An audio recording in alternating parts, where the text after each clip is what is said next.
Hello friends, welcome to my channel food safety and regulatory. आज हम बात करेंगे ईज़ ऑफ डूइंग बिजनेस की, जो FSSAI लेके आया है। अब इसमें लेके क्या आया है?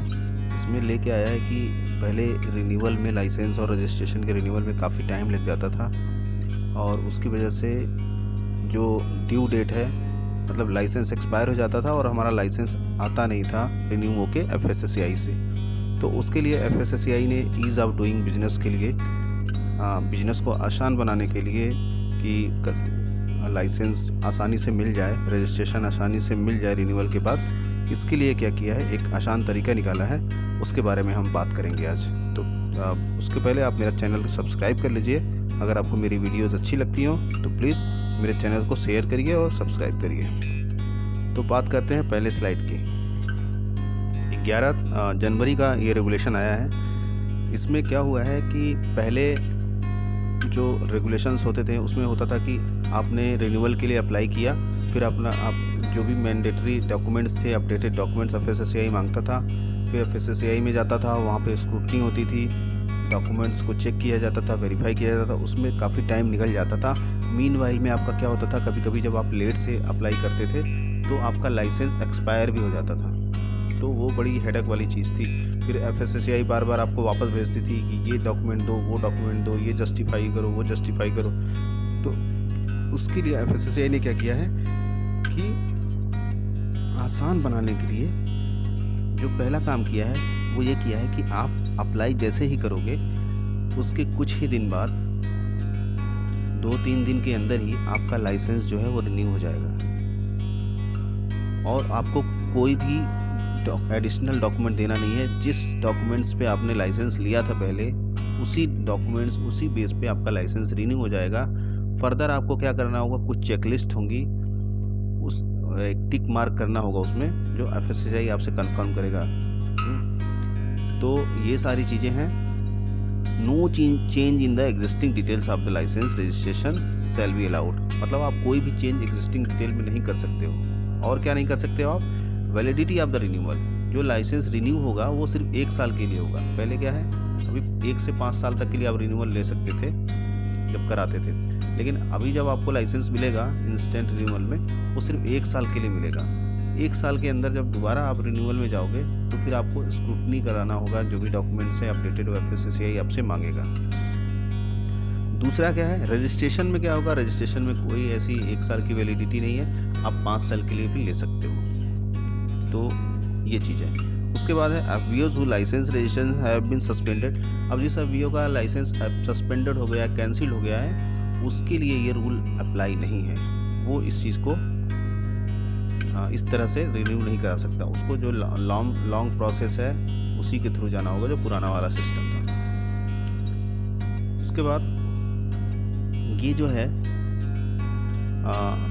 Further with effect from 10th November 2022, FOSCO system ensure the FBO manufacturer importer shall file annual return with penalties।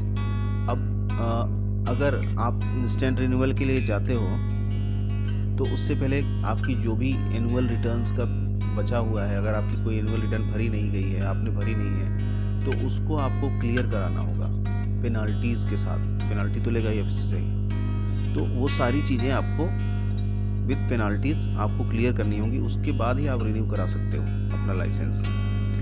अब डिक्लेरेशन के लिए क्या किया है, एक टिक बॉक्स चेक बना दिया है उसी FOSCO's पोर्टल पे ही। तो वहाँ आप जाओगे तो उससे पूछेगा, कुछ क्वेश्चंस होंगे, वो आपको कंफर्म करने होंगे, जैसे कि we have complied all the permissions rule which are applicable to my food business. कि आप सारे जो भी फूड बिजनेस के रूल्स हैं, जो कंडीशंस ऑफ लाइसेंस है, उसको आप फॉलो कर रहे हो, वो आपको कंफर्म करना होगा। जैसे कि कई जगह पे CGWA का, जो सेंट्रल गवर्नमेंट वाटर अथॉरिटी का लाइसेंस होना चाहिए, वो है कि नहीं आपके पास। आपके पास फूड सेफ्टी का लाइसेंस, फूड सेफ्टी सर्टिफिकेट है क्या, या फूड सेफ्टी का डिक्लेरेशन आपने दिया है क्या। और फर्दर आपका we do not process more than 1 active licence registration for any other food business. Means जिस एड्रेस पे आपने लाइसेंस ले रखा है उसी एड्रेस पे आपने कोई दूसरा तो नहीं लिखा है। ये सारी चीज़ें हैं। या जिसके लिए आप काम कर रहे हो, जिस लाइसेंस पे जिस प्रोडक्ट को बनाना है, जो आपके लाइसेंस में वही बना रहे हो, ये सारी चीज़ें हैं फर्दर कंफर्मेशन के लिए, जो FSSAI आपसे पूछेगा।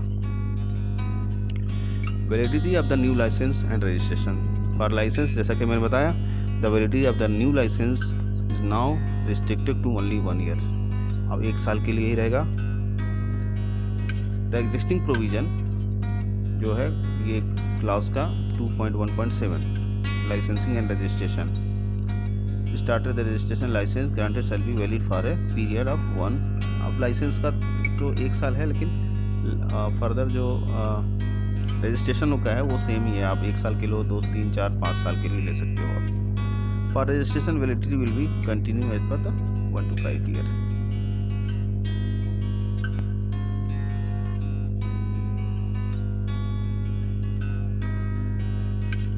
उसके बाद है जो लेट फीस आपकी लगती है, मीन्स कि अगर आप 30 दिन एक्सपायरी 30 दिन के अंदर अगर आप अप्लाई करते हो तो आपको लेट फीस देने की ज़रूरत नहीं है। जो विंडो है वो 180 दिन पहले खुल जाती है। तो अगर आप जिम्मेदार हो, आप अपने लाइसेंस को लेके आपके अवेयरनेस है, तो आप क्या करोगे, 180 दिन की जैसी विंडो खुलेगी वैसे ही आप अप्लाई कर दोगे या 100 दिन के अंदर कर दोगे। लेकिन एटलीस्ट जब आपका ड्यू है लाइसेंस, उसके 2-4 दिन पहले आप प्लीज़ मत करो। एटलीस्ट 2-3 महीने पहले आप लाइसेंस अप्लाई कर दो, ये बेटर है। और अगर आप नहीं करोगे तो 30 दिन के अंदर अगर आप करते हो तो क्या करना पड़ेगा आपको 30 दिन के अंदर भी करते हो तो आपको पेनल्टी देने की ज़रूरत नहीं है। और जो लाइसेंस एक्सपायर होने के 180 दिन का जो रूल नया आया था वो एप्लीकेबल रहेगा। अगर आपका लाइसेंस एक्सपायर हो गया और उसके 180 दिन के बाद आप अप्लाई करोगे तो विद जो पेनल्टीज़ हैं वो दे के आप अपना लाइसेंस फर्दर रिन्यूअल के लिए अप्लाई कर सकते हो। बट इतना आलसी मत बनो आप, आपका लाइसेंस बहुत ही बड़ी चीज़ होती है। तो जो भी टाइम लाइन दिया हुआ है FSSAI ने आपको 6 मंथ पहले ही विंडो खोल दिया है, और आप 6 मंथ पहले भी अप्लाई कर दोगे, रिन्यू हो जाता है आपका 4 महीने पहले भी, तो वो जो रिन्यूअल है वो आपका जब आपका पहला वाला एक्सपायर हो जाएगा पुराना लाइसेंस, उस दिन के बाद एप्लीकेबल होगा। तो ये डरने की ज़रूरत नहीं है कि 4 महीने पहले कर देंगे तो ऐसा ना हो कि 4 महीने मेरी वैलिडिटी कम हो जाए, फिर 4 महीने पीछे चला जाए मेरा लाइसेंस। ऐसा नहीं होगा। रिन्यूअल तो आपका उस दिन से माना जाएगा जिस दिन आपका पुराना लाइसेंस एक्सपायर होगा। उसके बाद जो भी डिक्लेरेशन है regarding the FSMS plan has also been automated in फॉस्कोड and now FBOs are required to self declaration, मतलब ऑटोमेटेड हो गया है FSAI बोर्ड पर। वहाँ पे आप सेल्फ डिक्लेरेशन दे के उस पॉइंट को आप क्लोज कर सकते हो। और जो ये ऑर्डर है ये 12/1/2023 मतलब 12 जनवरी, आज 26 जनवरी है, आप लोगों को रिपब्लिक डे की शुभकामनाएं। तो 26 जनवरी आज है, मतलब 12 जनवरी से ये शुरू हो गया है, मतलब ऑलरेडी अप्लाइड है। तो आप इस FSSAI के यूज़ ऑफ डूइंग का फ़ायदा उठाइए और लाइसेंस को इंस्टेंट रिन्यू कराइए ताकि आपको कोई परेशानी ना हो। अगर आपको ये वीडियो अच्छी लगी हो तो प्लीज़ मेरे चैनल को सब्सक्राइब करिए, और बाकी बहुत सारी वीडियोज़ हैं मेरी जिनको आप देखिए और अपना नॉलेज बढ़ाइए। Thank you, thanks a lot.